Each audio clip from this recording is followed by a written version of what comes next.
कर्नाटक में हिजाब की तायद में हुए एहतजाज की अलामत बनने वाली लड़की मुस्कान ने कर्नाटक के वजीर आला के हिजाब से मुताल्लिक ऐलान का खैर मकदम किया है।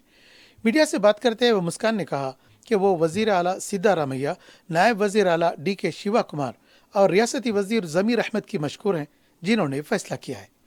मुस्कान ने कहा कि जिन लड़कियों ने हिजाब की वजह से अपने तालीम को तर्क किया है, उन्हें आगे आकर अब तालीम हासिल करना चाहिए। मुस्कान ने यह भी कहा कि अदालत भी हिजाब के हक में फैसला सुनाएगी।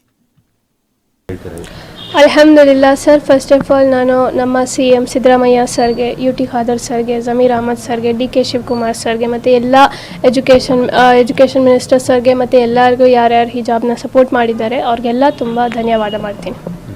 ಅಲ್ಲ, ನೀವು ಆ ಬಾರಿ ವಿವಾದ ಇದ್ದಂಥ ಸಂದರ್ಭದಲ್ಲಿ ಏಕಾಂಗಿಯಾಗಿ ಹೋರಾಟ ಮಾಡಿದ್ರಿ, ಏನು ಅನಿಸ್ತಿತ್ತು? ತುಂಬ ಸಾಕಷ್ಟು ಬೆಂಬಲ ಕೂಡ ವ್ಯಕ್ತವಾಗಿತ್ತು ಸರ್. ಈಗ ತುಂಬ ಖುಷಿ ಆಯಿತು ಸರ್, ನಮ್ಮ ರೈಟ್ಸು ನಮಗೆ ವಾಪಸ್ ಬಂದೈತೆ ಅಂತ. ನಮಗೊಂದು ಹೋಪ್ ಇತ್ತು ನಮ್ಮ ಹಿಜಾಬ್ ವಾಪಸ್ ಬರುತ್ತೆ ಅಂತ. ಅಲ್ಹಮ್ದುಲಿಲ್ಲಾ ಬಂದೈತೆ.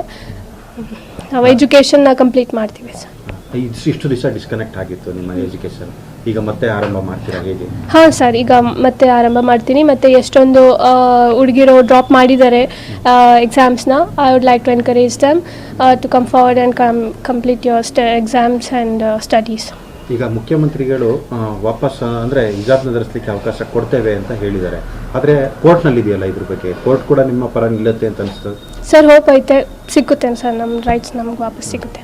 ಇದೆಲ್ಲ ಸಾಕಷ್ಟು ಬೆಂಬಲ ವ್ಯಕ್ತವಾಗಿತ್ತು ನಿಮ್ಮ ಹೋರಾಟಕ್ಕೆ, ಸಾಕಷ್ಟು ವಿವಾದನೂ ಕೂಡ ಕ್ರಿಯೇಟ್ ಮಾಡಿದ್ರು, ಇದ್ರ ಬಗ್ಗೆ ಏನು? ಅದೇ ಸರ್, ನಾವು ಮೊದಲೇ ಹೆಂಗಿದ್ವಿ ಪ್ರೀತಿಯಿಂದ ಅಣ್ಣ ತಮ್ಮಂದಿರ ಥರ, ಬ್ರದರ್ ಸಿಸ್ಟರ್ಸ್ ಥರ ನಾವು ಕಾಲೇಜಲ್ಲಿ ಹೋಗಿ ಸ್ಟಡಿ ಮಾಡ್ತಿದ್ವಿ. ನಮ್ಮ ಎಜುಕೇಷನ್